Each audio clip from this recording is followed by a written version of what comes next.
Alors, bonjour à toutes les personnes qui nous rejoignent en ligne pour cette dernière session du cycle DigiLunch, qui est une série de rencontres avec des professionnels de la création. Et ce cycle est à destination du personnel enseignant de la Aide Genève et de l'ECAL. Je salue les personnes de l'ECAL qui peut-être nous rejoignent à distance.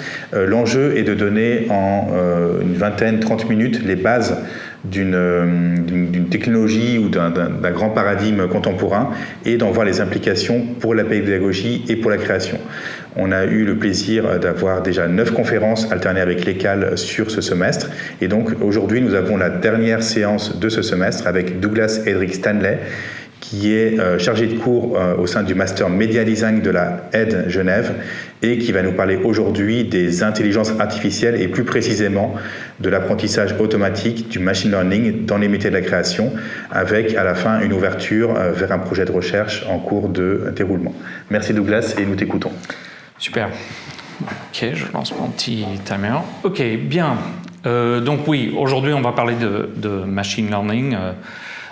Oui, bien sûr, c'est là, les slides ne veulent pas. Ok, est-ce que j'ai le contrôle? J'ai le contrôle, ok.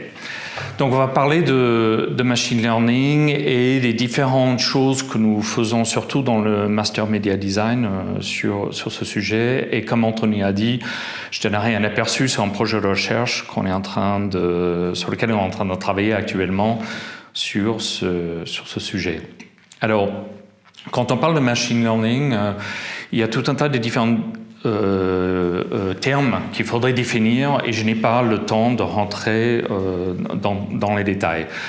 Mais disons qu'il y a une certaine révolution ces derniers temps autour de ce qu'on appelle le deep learning, qui est parti à peu près de 2 ou 3 papers, 2 ou 3 publications scientifiques importantes, dont voici une des publications ou une autre plus récente, par des chercheurs, on va dire, qui viennent du monde du computer science et qui ne concernent pas forcément directement les artistes, les designers, mais que nous saisissons actuellement. Et d'ailleurs, il y a un tas de gens qui travaillent à partir de ces innovations et de ces recherches, et c'est ce que je vais montrer.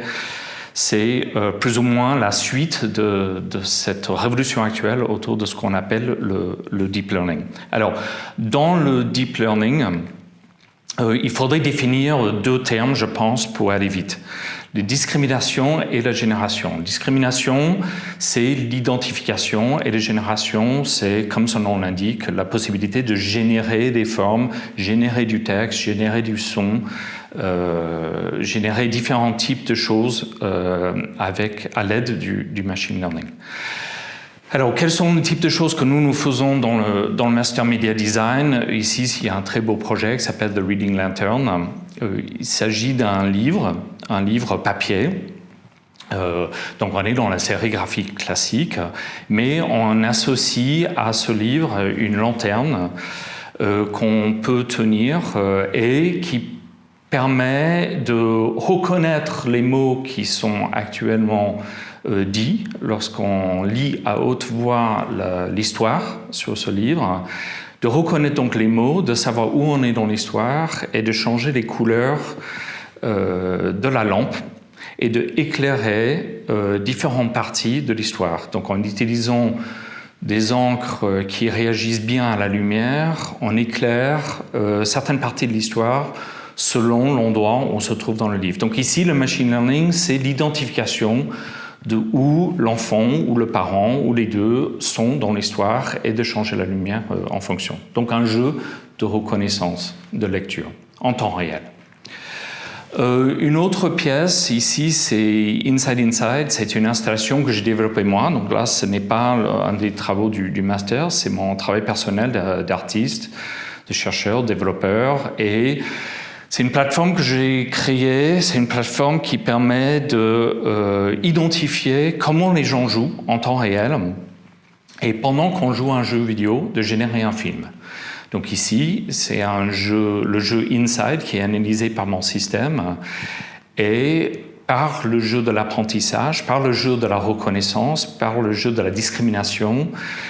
Je sais où on se trouve dans le jeu et je génère un film où j'associe des images à la manière dont on joue, à l'endroit où on est dans le jeu. Donc là, par exemple, on voit que l'enfant dans le jeu est en train de traverser une forêt et il associe ce traversée de forêt avec des images du film AI de Spielberg et ainsi de suite pendant tout le jeu. Il y a 128 films qui sont samplés, des extraits de 128 films pendant qu'on joue à ce jeu vidéo-là. Il y en a d'autres, je pourrais montrer, mais je vais sauter. Donc ça, c'est la discrimination. Et puis le deuxième terme important, c'est la génération. Et ça, c'est probablement la partie qui vous intéresse le plus. Quand on est artiste, quand on est designer, comment est-ce que je peux générer des formes à l'aide des ordinateurs? Ou peut-être c'est ça qui vous inquiète, et ça serait mieux de comprendre un peu ce qui se passe dans ce cas-là. Alors, avant de montrer la version deep learning de la génération, j'aimerais aussi l'associer à un autre terme qui est important aussi et qui est un peu plus historique, un usage un peu plus historique du terme de génération, et que j'ai utilisé ici dans ma biographie. Alors moi, j'ai le problème que je travaille sur tellement différentes disciplines, tellement différents sujets, à comment je décris ce que je fais. Et donc, j'ai utilisé un générateur qui va dans l'ensemble de tous mes travaux, qui va chercher des mots-clés et qui va générer une biographie. Chaque fois qu'on clique sur mon site, sur ma biographie, il génère un portrait de moi, un portrait textuel. Alors, comment ça marche? En réalité, c'est une série de mots-clés et une structure que j'ai générée à l'ancienne. Ici, c'est la version, on va dire, du AI, de l'intelligence artificielle avant le deep learning, où on utilise plutôt les structures inspirées des gens comme les recherches de Noam Chomsky dans les années 50 et 60 sur ce qu'on appelle les generative grammar. Et donc, avant le deep learning, c'est souvent ce qu'on utilisait pour générer du texte ou pour interagir en temps réel avec un récit interactif. On utilisait ces systèmes de grammaire générative. C'est une manière de structurer les mots où on doit créer une sorte d'architecture de comment les mots s'associent ensemble pour que la machine puisse improviser et générer des phrases, par exemple, en s'inspirant donc des grammaires génératives des êtres humains. La machine peut faire une sorte d'approximation de ce qu'on fait lorsqu'on parle. Alors, donc ça, c'est les grammaires génératives classiques, mais ce qui vous intéresse probablement, c'est le nouveau parfum de ce qui se passe avec le deep learning. Alors, une des formes les plus classiques de génération d'images avec le deep learning, c'est ce qu'on appelle les GAN, qui veut dire Generative Adversarial Networks. Alors, c'est compliqué comme concept, mais ce que vous pouvez retenir pour l'instant, c'est l'idée que vous lui donnez un certain nombre d'images, la machine arrive à reconnaître des images, donc il y a ce système de discrimination, il arrive à identifier un chat ou un chien. Ici, c'est un travail de nos élèves en média design qui lui ont donné un certain nombre de code-michés, sextoys, différents objets, des fruits, et à partir de cette identification de forme, il y a une sorte d'apprentissage par la reconnaissance, et puis il rajoute aussi une sorte de génération aléatoire de formes et puis compare cette génération aléatoire de formes et de pixels avec ce qu'il reconnaît, ce qu'il connaît déjà par l'apprentissage. Et ce qui donne cette forme que vous avez peut-être déjà vue dans les GAN, c'est ce qu'on appelle les latent spaces. C'est quand on lui fait un certain nombre d'apprentissages. Ici, par exemple, sur l'image de gauche, on voit des îles. On lui montre un certain nombre d'îles. La machine arrive à dire « Tiens, ça ressemble à ça, une île vue du ciel. » Et puis, la machine tente de générer des images intermédiaires et on appelle ces espaces intermédiaires des latent spaces. Et donc, cette promenade à l'intérieur des latent spaces, c'est un des esthétiques que vous avez peut-être déjà repéré d'un système de réseau de neurones en train de se promener à l'intérieur de cet apprentissage et de faire des improvisations à l'intérieur de ces apprentissages. Alors, après, là je change un peu de sujet, d'autres choses qu'on explore dans le master, c'est l'usage de la reconnaissance, mais aussi de la génération pour voir ce qu'on peut faire à l'intérieur des game engines. Donc ici, l'année dernière, c'est un cours que j'ai donné pendant le deuxième semestre, donc 2021, où j'ai utilisé, avec les étudiants, nous avons utilisé le Game Engine Unity, et on a fait des apprentissages de comportement dans le jeu vidéo. Donc ce n'est pas l'image que la machine apprend, c'est un mouvement, par exemple ici, un mouvement d'un chien, un mouvement d'un lapin, un mouvement d'un chasseur. Et avec ces trois apprentissages différents, comment le lapin se promène, comment le chien se promène, il apprend quelque chose et les trois arrivent, chaque fois qu'on lance la machine arrive à générer différents incidents, situations en fonction de cet apprentissage. Une autre course ici, c'est un autre projet où il y a un apprentissage du mouvement avec un moteur physique et par exemple les lunettes ont appris plus ou moins bien, on le voit plutôt moins bien que le cahier par exemple, à comment bouger dans le mode de jeu et donc la machine tente de reproduire ces mouvements appris, mais par son propre initiative, on va dire. Ça ouvre peut-être une grande question. Est-ce que la machine a l'initiative? Passons. Une autre type de chose qu'on peut faire avec les générateurs, c'est le texte. Alors ici, c'est un projet de Tamara Leites. C'est son projet de diplôme du Master Media Design, où elle a utilisé une sorte de questionnaire, une interaction pendant 3 minutes. On interagit avec une app et en fonction des interactions avec cette application, le robot va faire une sorte de portrait de la personne qui interagit et il va générer un livre.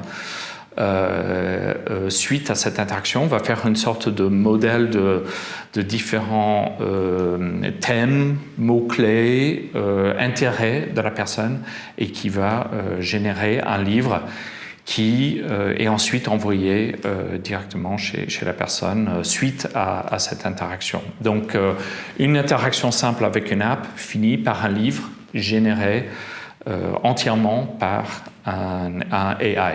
À l'aide, donc, de nouveau, à l'aide du deep learning.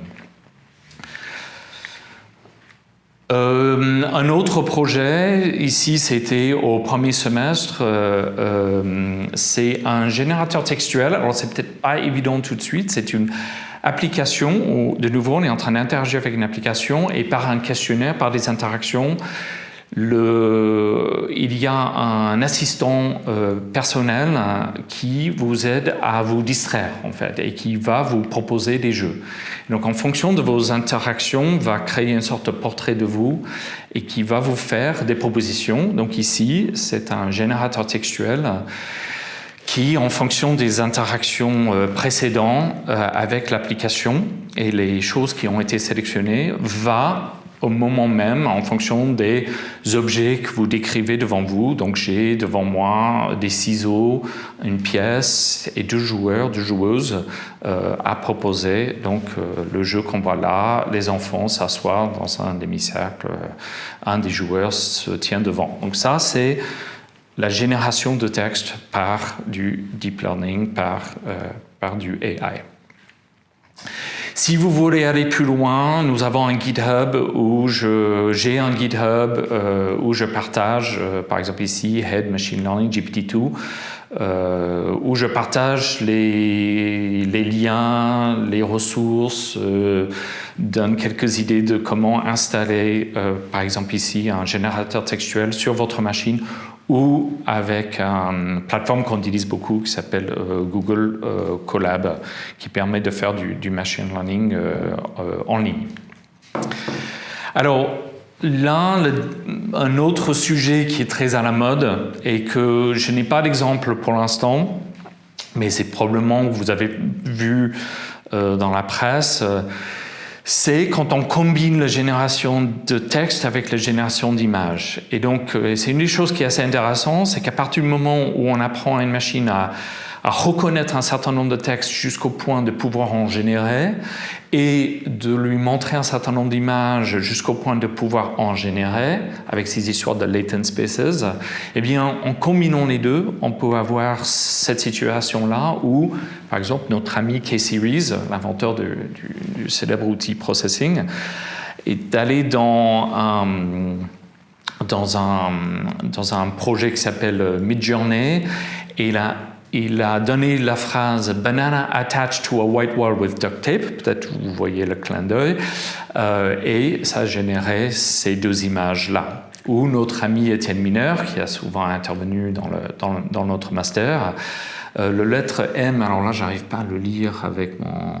Bon, en tout cas, c'est la lettre M, Fractals Glitch Art Abstract, excusez-moi, j'ai l'écran qui est coupé, et ça a généré cette typographie. Ou sinon, Technobabel, qui a généré avec ce même système de Midjourney des textures, et ensuite il applique ces textures sur des objets 3D. Donc ici, ce n'est pas le 3D qui est généré sur l'ordinateur, c'est plutôt des images 2D, les textures, mais c'est quand même intéressant de pouvoir créer des textures, probablement aussi, je ne sais pas, je ne connais pas tous les détails, mais j'imagine aussi ce qu'on appelle des bump maps. Donc de créer des textures pour la 3D par ce système de générateur de formes. Ok, alors, donc là, comme on n'a pas beaucoup de temps, je vais parler de deux projets importants où nous avons tenté de réunir un certain nombre d'éléments que je viens de décrire, donc la génération de texte, la génération d'images, aussi l'identification de mots, et donc dans un projet qu'on a appelé Thinking Machine. Donc ça, c'était à l'initiative d'Alexia Mathieu, qui dirige le Master Media Design. On a demandé à moi-même et à Jörg Leny de travailler avec les étudiants sur le machine learning, et ensemble, on a créé un Loom to Generate Stories, donc une sorte de machine avec qui on peut discuter, interagir de différentes manières et générer des histoires qui finissent sur du print, finissent sur du papier. Donc du high-tech, AI, les générations d'images, les latent spaces, mais aussi du old-tech, du papier, de la typographie, même de la reliure. On est parti d'un certain nombre de citations, de références importantes. Donc, Vannevar Bush, As We May Think, un texte de 45, et aussi un célèbre démo, donc le Mother of All Demos de Douglas Engelbart, 1968, où tous les éléments ont été posés de ce qu'on a, de ce que j'ai face à moi. Donc un ordinateur capable de manipuler du texte, de se connecter à d'autres ordinateurs à distance, et les gens puissent manipuler plus ou moins de ce qu'on fait aujourd'hui avec Google Doc. Tout était déjà là dans ce démo de 68. Et nous, on s'est posé la question avec Jörg et les étudiants sur comment est-ce qu'on pourrait reprendre cette idée, sorte d'outil d'aide à la publication, outil d'aide à l'édition, à gestion des mots, gestion des images. Comment est-ce qu'on peut revenir sur ces assistants, mais cette fois-ci à l'aide du machine learning? Comment est-ce que le machine learning pourrait être une sorte d'ingrédient supplémentaire dans son système de PAO, publication assistée sur ordinateur? Donc là, on voit quelqu'un en train d'interagir oralement avec la machine. Elle a commencé avec une carte perforée qu'elle a remplie, donc un questionnaire. Suite à ce questionnaire, il y a eu un aller-retour, un échange oral avec la machine. La machine a commencé à générer une histoire à partir de cet échange.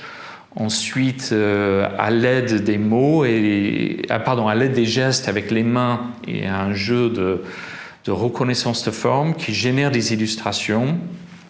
Enfin, un dessin fait sur du papier, la mise en page est faite et hop, ça y est, on a fait la génération du texte, la génération d'images, la mise en page d'un livre. Le livre est imprimé et sur la fin de ce système, voilà, donc on donne la carte perforée, on remplit le questionnaire, on dessine, on fait la mise en page et on fait la reconnaissance de forme et tout cela est ensuite imprimé et qu'on relie pour avoir un livre.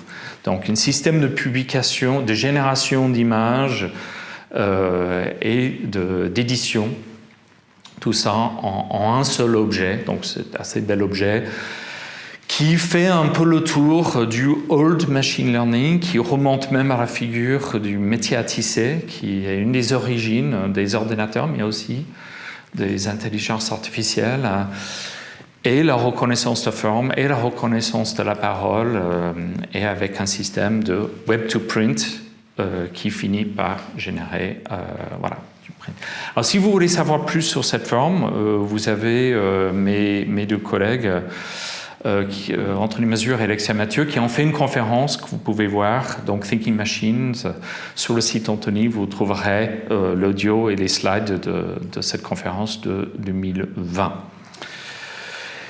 Et donc actuellement, qu'est-ce que nous faisons avec ce projet-là ? Donc là, je termine sur notre projet de recherche actuel où nous tentons de faire la version 2.0 de ce projet de Thinking Machines, qui, comme je disais, a été plutôt un projet avec les étudiants, donc dans le cadre de l'enseignement et le master. Et là, nous sommes en train de prendre ces questions et les mettre plutôt dans un projet de recherche, donc dirigé par Anthony Mazur et avec Alexia Mathieu et moi-même. Nous sommes en train de reposer ces questions du rôle du deep learning, du machine learning, du AI dans le contexte du design, mais plutôt du point de vue des praticiens, des designers graphiques, creative coders, différents types d'activités du design. Alors, on a commencé par les entretiens. Donc, Alexia Mathieu a fait un certain nombre d'entretiens que vous voyez là. Avec qui ? Avec Render,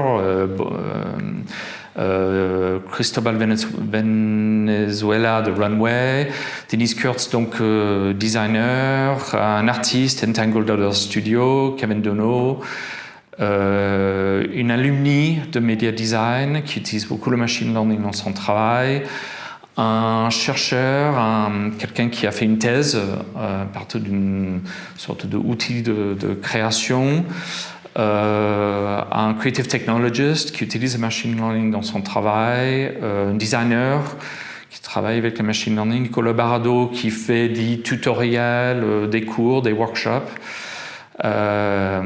designer, Oyo Studio, donc Simone qui est du Oyo Studio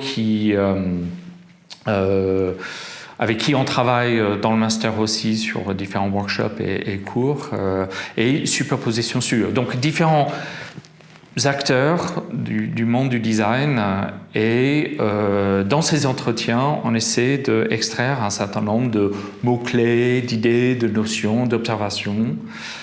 Je ne vais pas m'attarder trop là-dessus, mais on voit... là, Alexia nous a donné trois idées là, par exemple, où Superposition Studio a répondu à la question de la difficulté, par exemple, quel est le niveau technique, par exemple, qu'il faut avoir pour pouvoir travailler avec le machine learning, content designer. Et Superposition Studio nous disait que ce n'est pas si facile que ça, qu'il faut avoir un certain nombre de connaissances qu'on n'aura pas forcément, y compris quand on connaît des choses, par exemple, comme processing, par exemple, qui est assez accessible pour les designers. Pour faire du machine learning, pour rentrer un peu plus en profondeur dans le machine learning, quand on est designer, il faut souvent des connaissances qui dépassent ce qu'on a à nous comme connaissances. Mais à l'inverse, Oyo Studio nous disait que parfois c'est des naïvetés même et le manque de connaissances qui peut donner des accidents intéressants. Et donc parfois on n'utilise pas, Simone nous disait, sometimes I don't really use clean data set on purpose. Il utilise mal il intègre mal les données et ça donne des sortes d'accidents et ça révèle des choses intéressantes et que c'est aussi cette approche-là qui peut être intéressante à explorer. Donc deux éléments contradictoires. Et donc on trouve souvent dans la troisième citation une sorte à plein d'endroits des sortes d'injonctions contradictoires. Denise Kurtz nous disait qu'on va démocratiser l'accès à non seulement qui utilise ces outils, mais aussi qui alimente les données. On veut avoir des données plus inclusives, mais ça, du coup, on ouvre les questions de la surveillance qui sont problématiques. Ou sinon, elle nous disait, du coup, on commence si on inclut tout le monde, on commence à avoir trop de données, et on utilise trop les GPU, et on pollue trop la planète en introduisant trop de données. Donc les données sont trop larges. On est en train de créer un autre problème en essayant de résoudre un problème d'inclusivité. Donc, on a des sortes d'injonctions contradictoires qui sont intéressantes. Je ne sais pas si nous, on va arriver à résoudre tout ça, mais ce sont des questions intéressantes à se poser. Donc, nous, qu'est-ce qu'on va faire maintenant avec ça? On a déjà commencé à travailler avec. On va créer un outil expérimental qui s'inspire beaucoup de ce projet Thinking Machine fait avec Jörg Lenny. Donc, on va reprendre l'idée du AI plus un web outil web, et donc le modèle web to print, mais avec du AI. Comme ce qu'on avait fait avec Jörg, alors c'est moi qui est en train de fabriquer cet outil, je me suis inspiré non pas de Vannevar Bush ni de Engelbart, mais plutôt de Smalltalk. Smalltalk 76, 72, 76 et 80. Donc Smalltalk, qui était une interface importante créée à Xerox PARC. Et je suis revenu sur un peu la philosophie de base de Smalltalk pour créer l'interface. Alors ça ressemble pour l'instant à ça. C'est juste un outil web, pas très innovant pour l'instant, qui permet d'ouvrir différents outils qui ont différentes fonctions. Et ce que vous voyez là, c'est l'ensemble des entretiens d'Alexia Mathieu, tous les entretiens audio que vous pourriez, à la fin du projet, parcourir, écouter, regarder. Et après, on peut copier des bouts de ce texte, le rentrer dans le traitement de texte. Donc c'est un peu comme si on est sur un Macintosh de 8.4, par exemple, ou Smalltalk 76, et on fait du copier-coller, on le met dans un éditeur de texte. Et une fois qu'on a fait notre sélection de texte, on peut ouvrir dans un instant. Je vais ouvrir, voilà.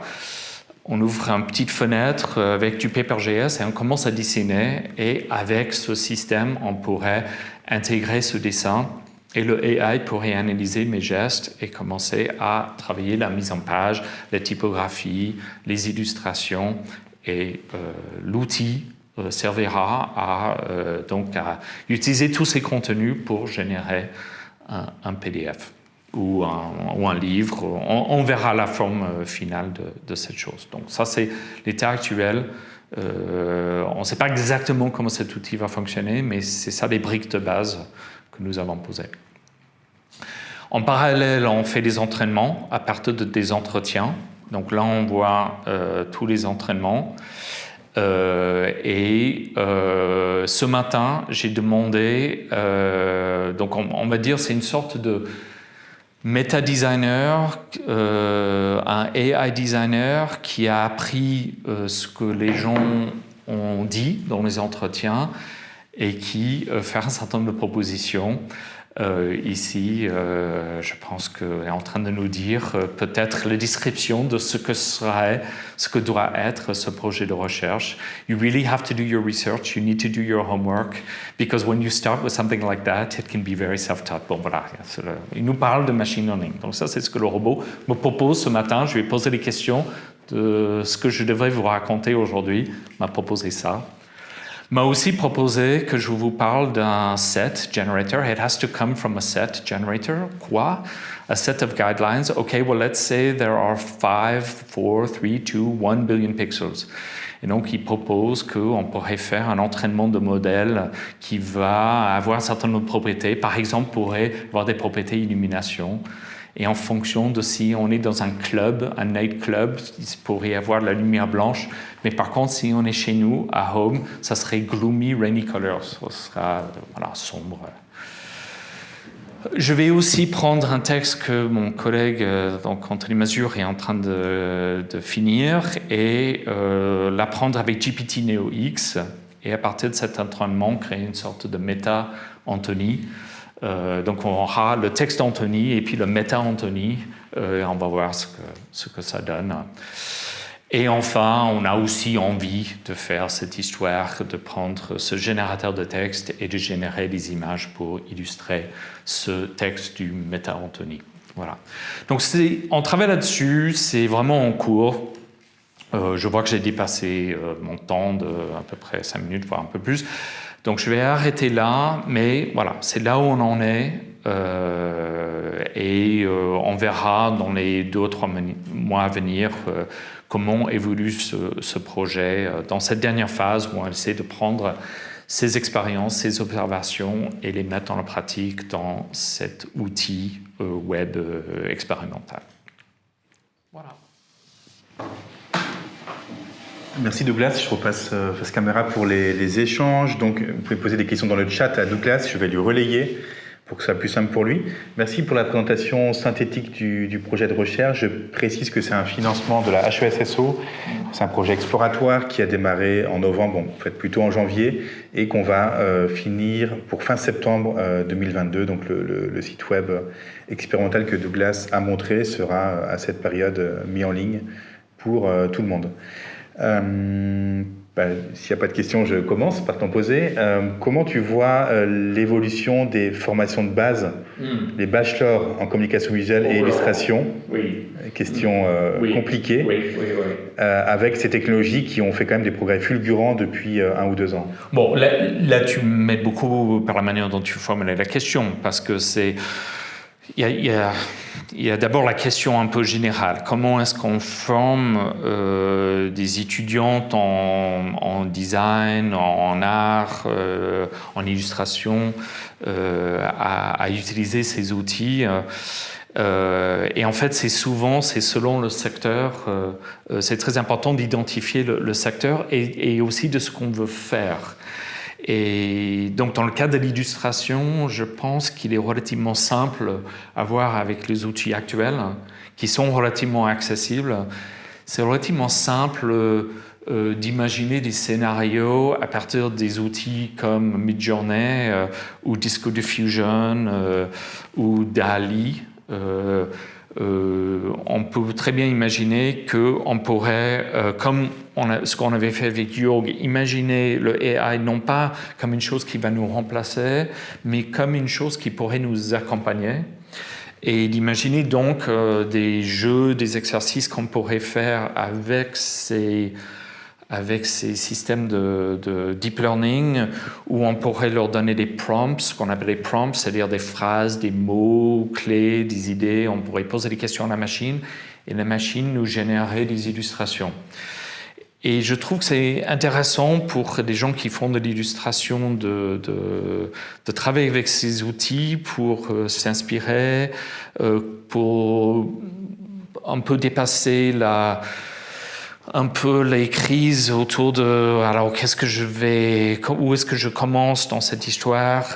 Donc ça peut être une sorte de chose qui accompagne les gens. Par contre, c'est aussi un objet dangereux pour ces mêmes personnes. C'est-à-dire que la qualité actuelle des text-to-image generators sont tellement bons qu'on imagine tout un tas d'activités qui pourraient, où le travail manuel, le travail de la création de l'être humain pourrait être entièrement remplacé par ces générateurs. Et donc je pense que ça aussi c'est intéressant à se poser comme question et d'établir des sortes de stratégies désormais avec des gens qui sont concernés par ces questions. Bon voilà, donc je verrai des sortes de scénarios un peu spéculatifs où on pourrait dire ok, vous les illustrateurs, compte tenu qu'on peut dire une phrase et ça génère une illustration avec du style et d'une certaine qualité, on va dire, d'une qualité qui ne va que s'améliorer, eh bien comment vous allez répondre et comment vous allez trouver des stratégies pour travailler avec?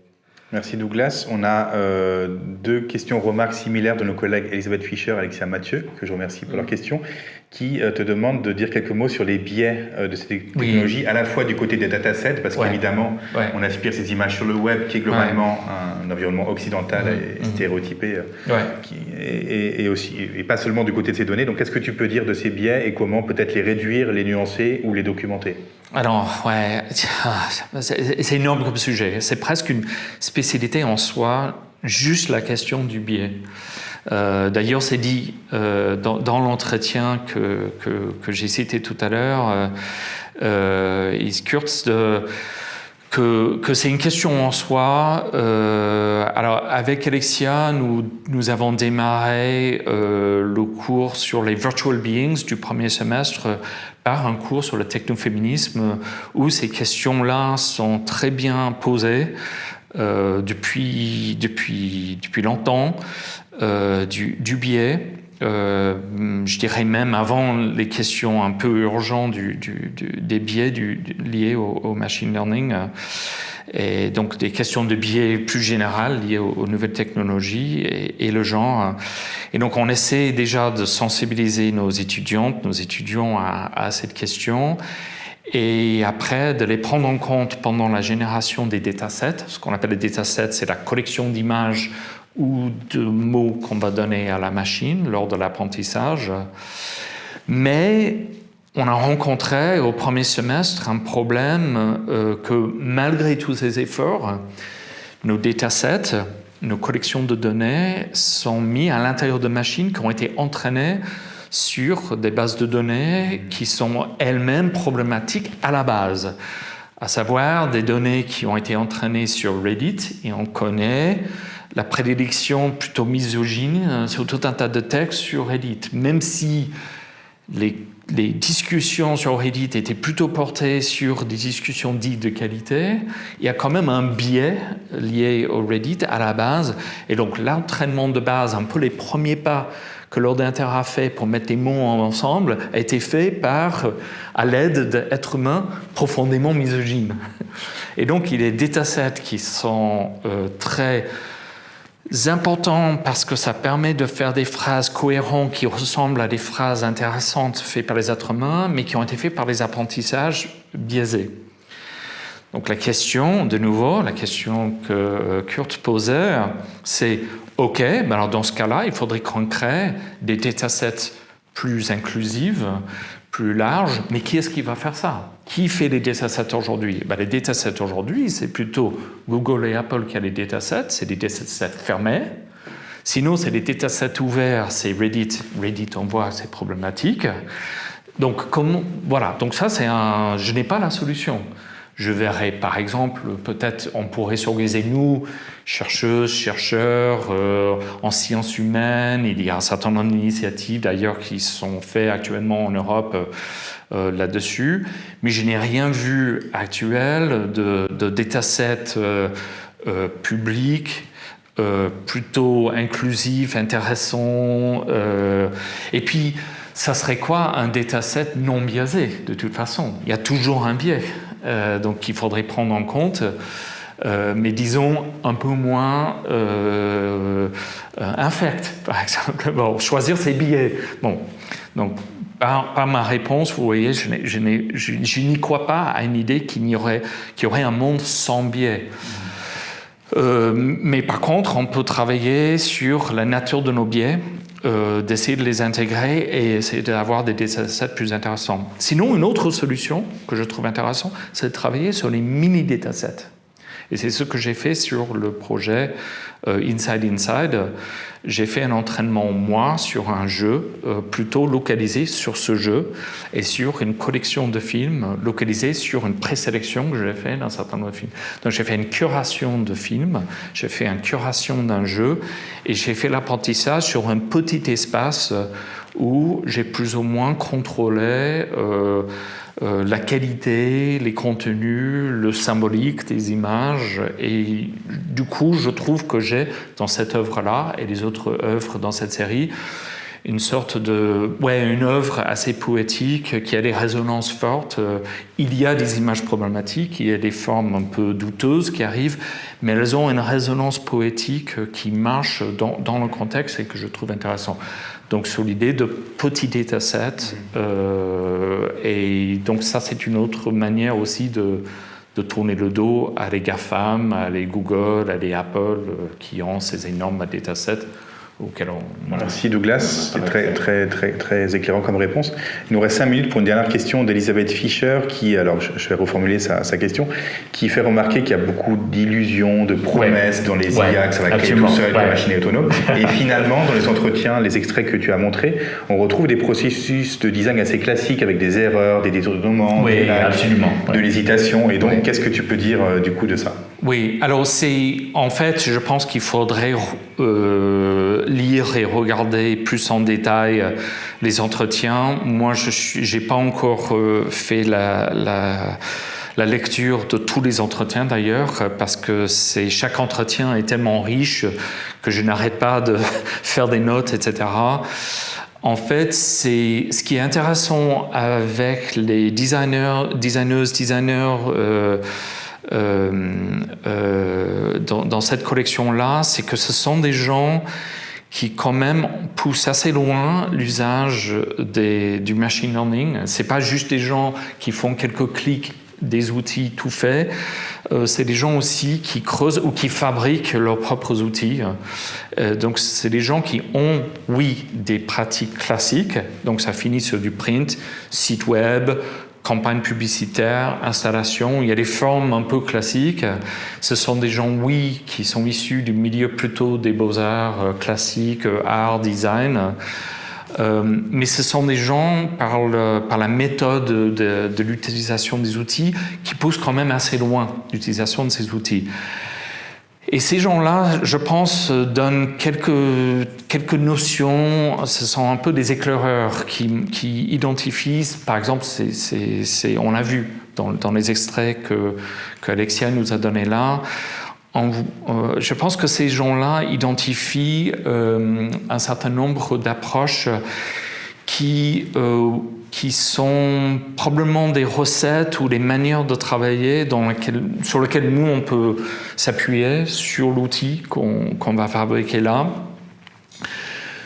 Par contre, je ne vois rien de révolutionnaire, c'est-à-dire que les outils actuellement, les outils comme DALL-E, les outils comme Midjourney sont assez révolutionnaires, je trouve. On donne un mot, ça donne des images assez bien fait. Dans les entretiens, je remarque qu'on est dans une évolution plus lente, plus graduée, et assez typique de ce qui s'est fait depuis 50 ans, c'est-à-dire des artistes et des designers qui ont travaillé avec des nouvelles technologies et qu'on est dans la même évolution assez lente de comment on intègre ces outils dans la création, on va dire, plutôt classique. Engelbart, on pourrait regarder Ivan Sutherland. Ivan Sutherland, il a un travail assez proche d'un artiste, designer classique. Et ces gens-là, oui, faisaient des outils qui, avec du recul, étaient des outils assez révolutionnaires. Mais ils utilisaient quand même leur formation plutôt classique, issue du monde de l'art, design, architecture, plutôt classique, et je vois rien de nouveau. Et donc je crois qu'on n'a pas besoin de forcément tout révolutionner dans la méthodologie. Et dans les entretiens, je ressens ça, qu'on est dans le même travail que d'habitude, quand on est en train de travailler dans InDesign et Photoshop, sauf qu'on n'utilise plus InDesign et Photoshop, on utilise des outils qui sont plus étranges, mais on utilise quand même plus ou moins comme avant, juste avec quelques nouveautés. Merci pour ces explications, Douglas. On remercie Alexia d'avoir conduit ces entretiens qu'on se réjouit d'analyser et de partager à la rentrée académique prochaine. Donc c'était la dernière session de ce cycle DigiLunch qu'on espère prolonger l'année académique prochaine avec Vincent Jacquet de l'ECAL que je salue amicalement. Et merci à toutes et à tous pour vos échanges et cette vidéo sera disponible en replay sur le YouTube Ed tout bientôt.